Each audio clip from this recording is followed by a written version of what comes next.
Nagaa isiniif haa baay'atu. Hordoftoota chaanaalii kootii Ashamaa harka fuunee akkam jirtu nagaa keessanii. Ani nagaadha obboleettiin keessanii baga nagaa taatan isiniin jedha. Kottaa ola seenaa laayikii gochaa kottaa'ee. Warri isinitti tole immoo sheerii godhaa isiniin jedha. Warri haaraa mana koo dhuftan maamila koo ta'a yoo fedha keessan ta'e. Viidiyoo tokko kanan hojjechaa jiru kana ijoollee Beeruutiin keessa jirtan. Warri kaan illee isin yoo hiriyoota keessan irraa dhageessan raafamtu malee isin homaa miti isiniin jedha. Warri keessatti homaa Beeruutiin keessa jirtan guyyaa har'aa jechaadha.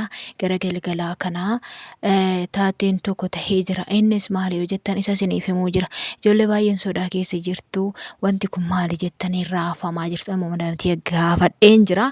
Yeroo sanatti anillee baay'ee rifadhee yeroo sagalee sana dhaga'u manarree kan nutti raasee jechaadha. Mana nutti sochoose warri naannoo sana jirtan immoo irra caala iyyuu baay'ee sana sochoosan xiyyaara naan arga ture yeroo akkasittiin eenyuudhu. Sana yeroo baay'ee isin sodaatinaa isiniin jedhe. Wanti kun maali jedhee yeroon gaafadhu keessatti boombii otoo hin taane rukuchaa otoo hin taane xiyyaarri yaada humnaa osoo deemaatii jiru biyya biraarraa kan dhufe yaa'u jara wal lolu lamaanidha. Garuu isaanuma dhufee waarrateetu yeroo akkasitti xiyyaara fiisan roggaa fiigaa jiru sagalee sana dhageechise malee waan nama miidhus waan sin miidhus waan isaan miidhus miti jechaadha. Dhageessaniittu. Omaafuu sodaatina. Kanaaf waan sin miidhuu fi waan nama miidhuu waan isaan miidhullee miti hin sodaatina. Ammarree irra deebi'ee isiniin jedha takkayyuu hin sodaatina. Inni kun kan inni dhufee fiigee sagalee dhageessisuuf guyyaa darbe keessas kan dhufaa turee fi meeshaa lafa keessa ilaaladha. Meeshaa lafa keessa ilaalaa. Dhachaadha yaanni isaanillee kan isaan haasaa jiran. Isaanillee isaan warri bira jirtan baay'ee isaanii raafaman. Ani yeroo sanaaf yeroo akkasitti tokko sana gubbaa irratti ijoolleen baay'ee bititi jettee anumtillee naasuu guddaa keessan gale. Garuu dawaleen gaafadhaniiti kiyyaa ishiin dhufnaan isinan gaafadhe jechaadha. Yeroon gaafadhu waan akkasiitiin naan jette kanaafiyyuu omaaf raafaminaa isiniin jedha obboloota kiyyaa hin sodaatinaayee. Isaan uumaa miidhaa tokko wanti isin irraan ga'u hin jiru. Lammaffaa kaleessa galgala halkan jechaadha hiriira nagaa bahaa turan. Naannoo sana warri jirtan beektuu isin argitanii jirtu. Obboleettiin tokkollee natti haasoftee turte jechaadha achi keessa naannoo sana jirti. Yeroo hiriira nagaa bahan sana gubbaarratti waan ta'e walitti daddarabatu namoonni naannoo sana jirtan ijoolleen keenya. Isaan yeroo gadi ba'anii walitti waan tokko darbatani mana taa'asin. Isin lallatu waan ta'eef isin mana ta'a dhaqxanii too keessa hin bu'inaan isiniin jedha. Dhaamsa kooshii kana isiniif dabarsa. Keessa hin seeninaa jechaadha. Akka waan bilbila waan ta'e xiqqaa wayiiti kaleessa mana nama tokkotti darbatanii televezyiinii ilaaltan yoo ta'e mana sanatti darbatanii maskootii mana keessan guggubateetu naa bakkatti nama 10dha kan du'e jechaadha kaleessa galgala. Innaa kanaafiyyuu warri naannoo sana jirtan ijoolleen keenya homaa miti isiniin jedha hin sodaatina. Sodaachuu osoo hin taane akkuma amantii keessanitti waaqayyoon kadhadhaa waaqayyo isin oolcha isiniin jedha. Kanaaf waan akkanaati. Inni amma ta'eef immoo dhugaa rabbiitii yeroo akkasittiin tokko sun bakka manni nutti urgufame warri naannoo sana jirtan immoo irra caala jechaadha. Nama roophilaanaan arga yeroo ishiin akkasittiin buun jetta jechaadha. Dhugaa ishiin deemtu laftirree akkatti gijgiji nutti jedha. Homaa miti isiniin jedha.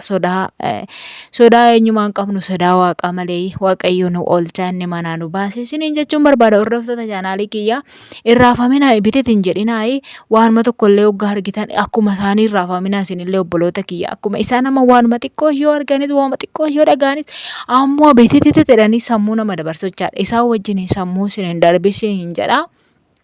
Innaa jarri akka keessaa socho'uuf akkas godhudhanii jarittiin akka keessaa galtuuf akkasittiin qilleensa irratti dhufanii meeshaa minaaminallee ilaalanii waarratanii meeshota ilaaluudhaaf waggaa humnaaf fiigduu akkasittiin sagalee kana dhageechisa waan jedhaniif jechaadha. Kanaaf isin immoo sodaatinaa isiniin jechuun barbaada obboloota kiyyaa bakka hiriira isaanii sana adaraa keessan akka hin dhaqne isin galgala amma isaan tarii argamuu deemanii bahuu danda'u jechaadha. Beenan wajjin baay'oo isiniin jedhan iyyuu hin bahinaa isin warri naannoo sana jirtan wanti isin ilaallatullee hin jiru.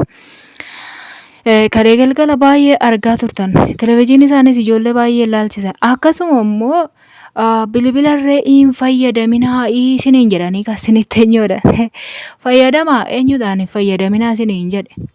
Maal isin maal keessaa harka qabdu? Homaa rakkoo hin qabu. Bilbilli immoo ishiin kalee galgalaa immoo ishiin akka bilbilaa. Bilbila fakkaatti garuu ani waashii sana hin beeku dhugaa rabbiin hiitti anatti argisiiste. Naanni manatti darbatanii too hin guggubeeyyuu mana sana jechaadha.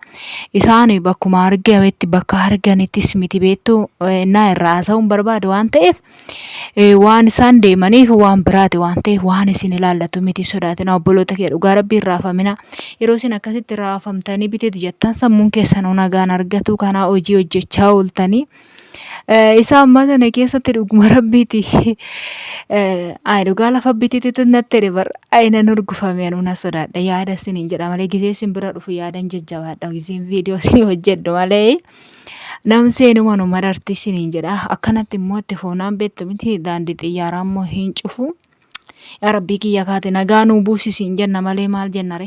Numti nagaa nuu haa buusu malee waan biraa waan takka wanni jennu hin qabnu. Isin immoo maamiti isiniin jedha obboloota ko. Takka immoo maal jetti seetan ijoollee nama keenya naannoo biyya kana keessa jirtu maaltu jira? Koomentii isaanii ilaalan ture dhugaa rabbii jechaadha maaltu jira wantu hin jiru hojii keenya hojjetattu ati maal rakkattee irraa haasofta hojii hojjetachaa jira. Hojii akka gaariittan hojjetachaa jira. Isa iyyuu laal dhaabadhee tanaan hojjechaa jira. Amma viidiyoo waraabu kana dhaabadhee tanaan waraabaa jira. Hiriyoota baay'ee jaalladhuuf baay'ee kabajummoos keessaa waan hin qabuufan. Keessattuu biyya Oromaa biyya kam keessa iyyuu kan jiran goddanyoonni isaanii biyya kana keessa obboloonni isaanii biyya kana keessa jiran gaafa obboloonni isaanii akkasitti itti haasa'ani ijoolleen biyya Oromaa keessa bakka garaagaraa jiran irrifatu inna'u. Ijoolleen kun immoo kan televezyiinii ilaalchifne baay'ee isaaniitu jira. Waan tokko odeeffannollee kan quban qabne baay'ee isaaniitu jira. Nomaan beenne baay'ee isaaniitu jira. Nomaa bilbila yuudhosaan kan fayyadaman. Isaan immoo waan hunda isaa dhaga'uu akkuma na dhaga'e kana dhaga'uu qabudha. Wanti viidiyoo na hojjisiisu hojiis hojjetachaa jira. Akkasisiniin jedha warri nama qeeqxanillee ulfaadha.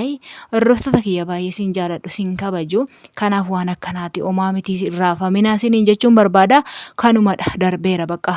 Gizee barbaadan guyyaa barbaadaniyyuu dhufanii bilaasaanis kasi sagalee dhageechise maalan taa'ettanii irraafamina. Boombis miti, tuskiis miti, homaayyuu miti. Akkanumatti eenyu godhaniituma ogguma fiigan eenyuudhu malee si wanti sin miidhu hin jiru. Waa'ee bilbilaas immoo bilbilli kan keessan irratti wanti hidhame hin jiru. Kanaaf hin sodaatinaa siniin jedha irraafamina dhugaa rabbiiti ijoollee keessattuu reefu gara biyya kanaafaa dhufte haaraanfaa biyya kana keessa reefu dhufan dhugaa hin baajjaju hin dhiphatu jechaadha. Kanaaf waan akkasiiti siniin jedha like share godhama vida koo ta'uu hin dagatinaa baay'ee sin jaaladha baay'ee sin kabaja nama boruu immoo waaqayyoon haa taasisu turtii gaarii bye bye.